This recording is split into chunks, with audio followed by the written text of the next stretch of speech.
منشي د هسپتال ته تللم په سترګه مې بیخي ړنده شوه او نظر مې پرې نه لګېد چې هسپتال ته لاړم نو وایي د دې به اپرېشن کوم او نو مې کله راشم نو وایي 3 میاشتې پس به هغه چیټه راته 3 میاشتې ولیکلې ما ورته دا 3 میاشتې به تلاوت نه کوم بل به نیولې مو ګرځوي به مې ولې په دې 3 میاشتې پس ولې اوس یې په هفته پس راله ولې نه کېږي په دویمه درېیم وایي نه وایي بس 3 میاشتې پس به راځي بس لاړم بیا مې پرایویټ وکړم مجبورا او بیا اوس د پښتونخوا دغه مشران چې نن علیما خان پانډه باندې ولي نو ودا وي زه تاسو ولې پانډه ویشتم دا خو غلطه کړې ده ښځه ویشتل نو پکار نه نو ښځې ویشتې ده ښځه ترې نه خفه وه ښځې ویشتې ده ښځې ویشتې ښې کړي خو دا سړي ولې ویشتل پکار دي سړي ولې ویشتل پکار دي دا وایي 15 سره ځي وایي دغه ته کابل ته وایي هلته زلزله راغلې ده دلته نیم خیبر پښتونخوا روانه شوه د دې لپاره څه نشته ورته نارې لوږې تنده تېروي او کابل ته لېږي د نوم دپاره دوی لوټونه ورکوي او ستا خبره جلسې وله درنوي د دوی له جلسې درنوي او دوی سره په جلوسونو کې ځینو هغې له لېږي او دا دې خوارانو چې تر کړي د دې سال شو د سوات او د بولین د دې خلکو سال شو ورته پنجاب نو شو نو پنجاب ته نه لېږي ورته کابل ته لېږي بالکل هم زمونږ نه وړوي خو دا دلته چې مونږ ارځو دلته اول خو د کور چې په کور د راځي نو د کور غم به کوي چې په کلي راشي کلي غم به کوي نه دا غم نشته به د هغې کې تصویران وکړه دې کې تصویران نشته هلته کې او دا نه چې هغې کې نوم دی هغې کې نوم دی څه نوم له خو دوی ډېر منډه وایي مثلا دا راځه چې دا زمونږ په خدای دې خلکو له اوسه باقي عقل ورکړي دا دواګانې به کوو دا ښه دا ډېره ضروري دا دواګانې به کوو چې خدای دې بیا پې کړي بیا تېرو نه ځي صحیح ډېره زیاته ډېره خوشحاله ساتم سلام هلو السلام علیکم وعلیکم السلام جی جناب څوک دا کوم ځای نه خیر دی جی انور خان ام در ادم خیل نه جی انور خان صاحب خیر جوړې خیر دی انور خان صاحب علیما خان وایي چې زه یې په انډه ولې ویشتلم نو دا اوس نن سبا په سوشل میډیا دا خبر روانه تاسو زمونږ وینې په بدن کې وجې کړې نو که یو زنانه په انډه ویشتې نو څه خبره شول دا وروره 14 کال پی حکومت د دوی او په هر غریب سړي له مالداره له نه د مالداره پکې پیدې دي دا خبره زه ځکه کومه چې دا ټول خلک یې واوري د ټولو مالدارو پکې پیدې دي چې یو بله ورځ په دغه کې بونیر وبله زمونږ پېښور ته را رسېدلې نه وي دا پوسته که نه او یکدم په کمردین ګاډۍ کې او رنګ روډ باندې او بډهبیره کې 200 روپۍ تیلی ګرانه شوه نو دغه د سټورونو والا کسان دا یو ټول د دوی ملګري دي که نه ځکه چې هلته نه نرخنامه نه ښه نه بد 200 روپۍ تیلی ګرانه دا وروره که دغه اوس دا مخکېرونه وایي چې زه دوی ته وایم چې که خیر بیا تکړه شئ او بیا به د پی ټي آی نه یو بله نمونه ودرېږي او هغې له ووټ ورکوي زه خو ګوره دا ورته زه تړلی یم زما بچي ناست دي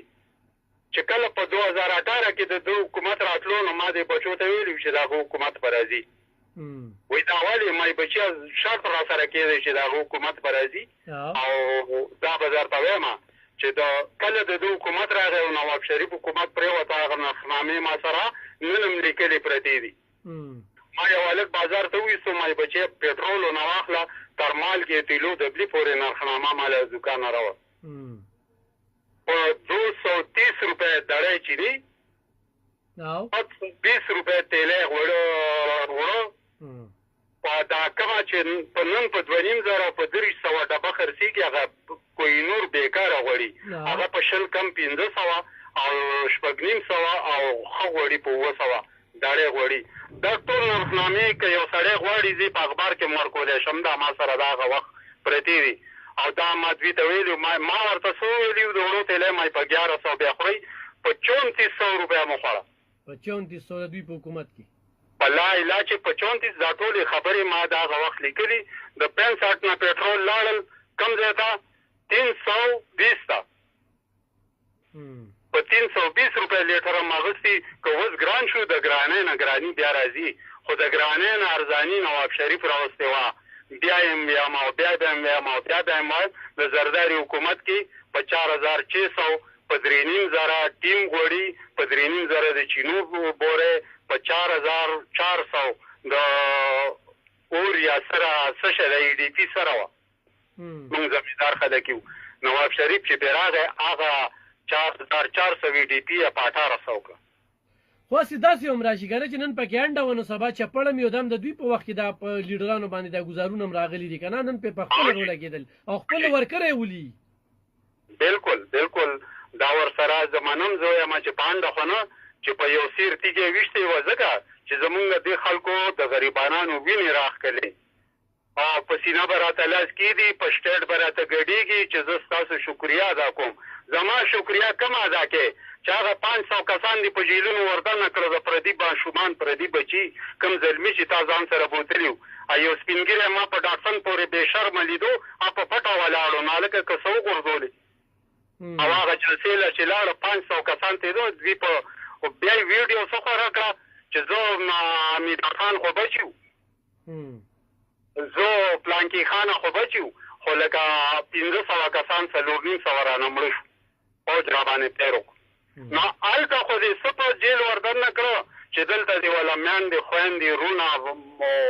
او پلاران په ژړا کړه تر هغې پورې چې څو پورې د 3 میاشتو پورې د هغوی معلومات نه وو شوی چې خو په جیل کې دې مړه نه دي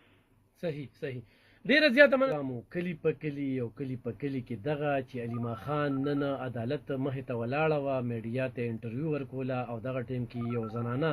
هغه زنانه چې هغه تحریک انصاف ورکره وه هغه په انډه باندې اولی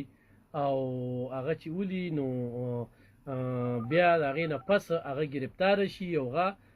بیا هم هغوی ووایي چې دا د پاکستان تحریک انصاف چې کوم دی نو هغه ورکره ده نو دغه ورکره چې کومه ده هغه گرفتاره شوې ده خو دلته کې دغه خلکو وي چې د دوی دا کم حالات دي دا کمې سوچ دی دا کمې ویژن دی او دا په کم انداز کې روان دي چې د خپل ملک دپاره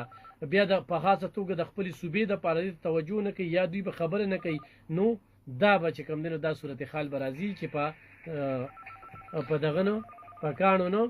په دغه به ولي مخ په وړاندې بوتلله چې نن دغه کم صورتحال مخې ته راغلی دي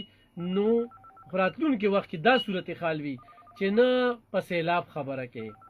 نه په ګرانۍ باندې خبره کوي نن چې دا څه روان دي په دې صوبه کې بیډ ګورننس کم صورتحال روان دي لوټ مار روان دی په دې باندې خبرې نه کوي نو لکه د دې ریزلټ په